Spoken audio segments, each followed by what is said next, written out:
Hey students, this is lesson 2.5. In this lesson we're going to learn how to connect reasoning in algebra and geometry. Go ahead and do this review.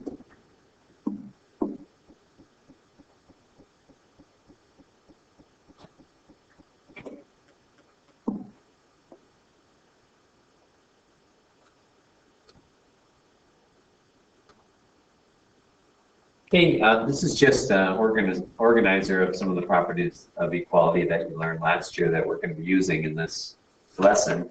Go ahead and fill in the chart. I'll put up the answers. Also fill in the key concept, the distributive property below, if you can, and check back for the answers.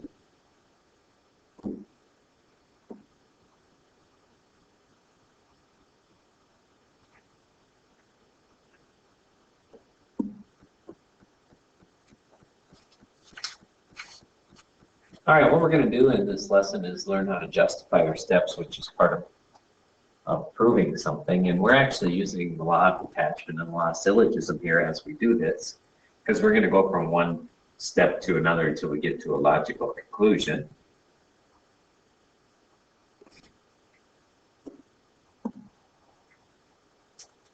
All right, and so what we're trying to show here, figure out what the value of x is, and just start thinking here is, we notice that we have a straight angle here. So we have two angles that make up a straight angle, which is a linear pair. And so the two angles, this one and this one, should add up to 180. And so that's the idea here. We're just going to kind of justify that. So I'm going to start by making this statement. The measure of angle CDF plus the measure of angle FDE equals 180. And that's because it's a linear pair. So let's just say the definition of a linear pair is our reason. Okay, and so we have that. So now we're going to say, then we can say that x plus 2x minus 15 is equal to 180. And that's by substitution, property of equality.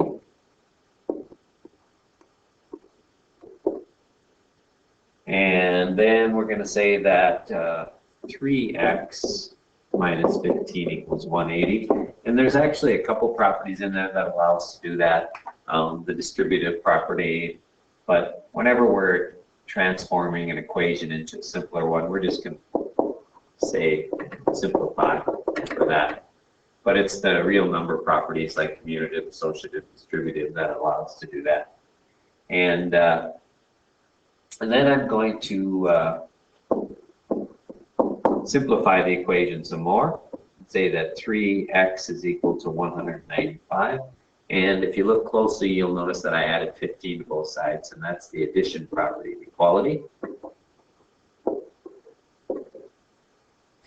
And then I'm going to say now that x is equal to 65. And that is, if you look closely, you'll notice I divided both sides by 3. So that's the division property of equality.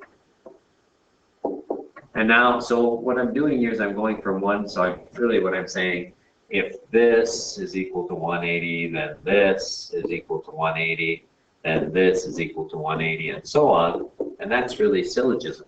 And then the conclusion I make is actually the law of attachment. Anyway, I'm going to let you do that. Go ahead and see if you can fill in the missing parts here.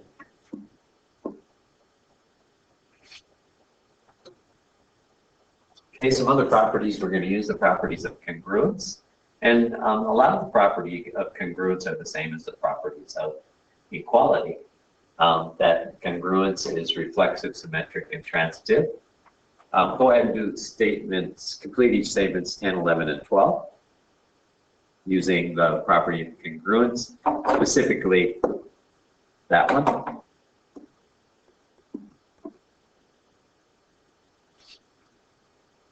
Okay, so let's see if we can't recognize what's going on here. And we're going to write the name of the property of equality or congruence. Now, if it's property of equality, we're going to say property of equality. If it's property of congruence, we're going to say property of congruence. So look at this first one. And here's what I'm thinking there. I'm thinking we're subtracting 3 from both sides to get this statement. So that would be the subtraction.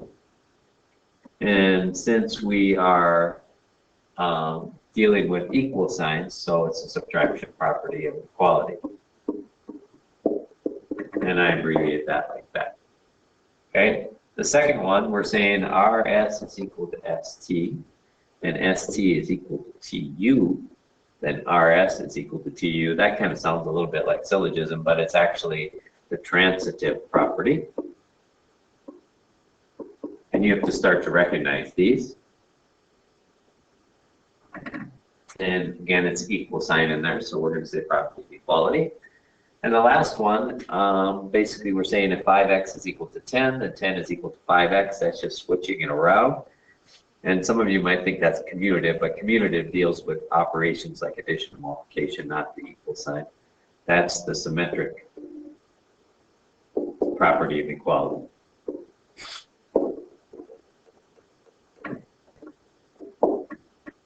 All right, I'm going to let you try some.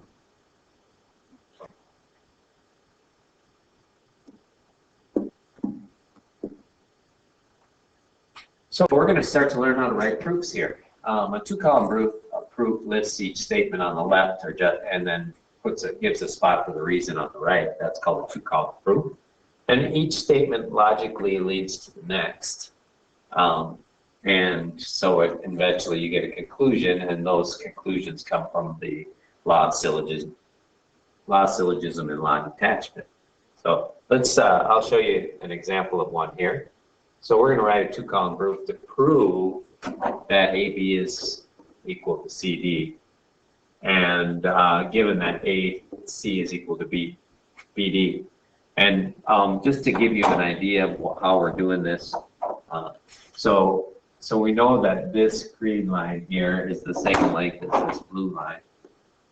Well, if you look closely, you'll notice that the segment BC is part of both of those.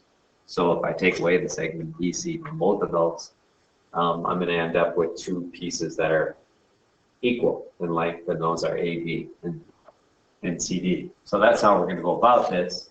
The way that we show that is somewhat formal. So I'm going to start by, in most of these two-column proofs, we'll start this way with the given. I'm going to say AC is equal to BD, and the reason for that is given. And then I'm going to say AB plus BC is equal to AC, and BC plus BD is equal to, BC plus CD is equal to BD. And that is, both of those come from the segment addition postulate that we learned earlier. All right, now I'm going to say that AB plus BC is equal to BC plus CD. And the reason I can say that is because we had this to begin with, and now we're showing that that's equal to that, and that's equal to that. So we can conclude that the segments added together are equal to each other. And that's from the transitive property of equality. And then finally, I'm going to say that now AB is equal to CD, which is what I'm trying to get at right here.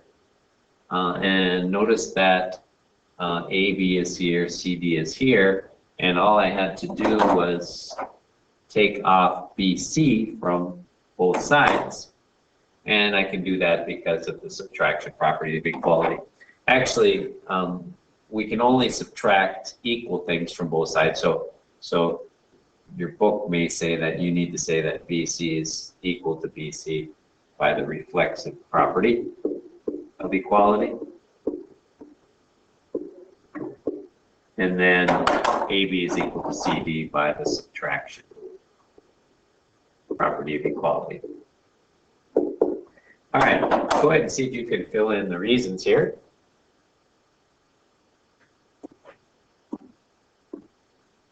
All right, here's what I think are the reasons for that. Go ahead and do the lesson check and be ready with that the next time I see you in class.